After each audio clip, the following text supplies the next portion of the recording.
حالا بشنوید از شیخ فری که همچنان مشغول ماستمالی کروناست و میخواد این دم آخری اوضاع رو مهار شده جلوه بده.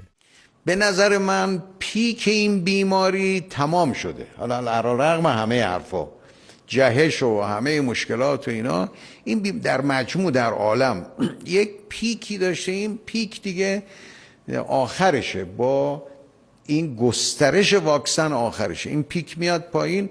حالا ممکنه جهش های دیگه داشته باشیم، مشکلات دیگه داشته باشیم، اما نظام به قدری سوراخه که خودشون زیرا به حرفای خودشون رو میزنن و شیخ فری رو اینطوری سکه پول میکنن.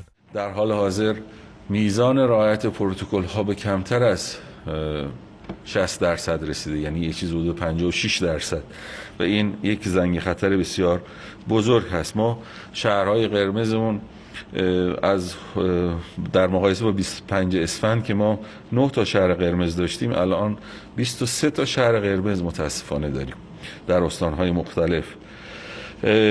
شهرهای نارنجیمون از 31 رسیده به 44 تا و شهرهای زردمون هم از 295 تا رسیده به 287 تا و آبی هم از 113 تا به 94 تا.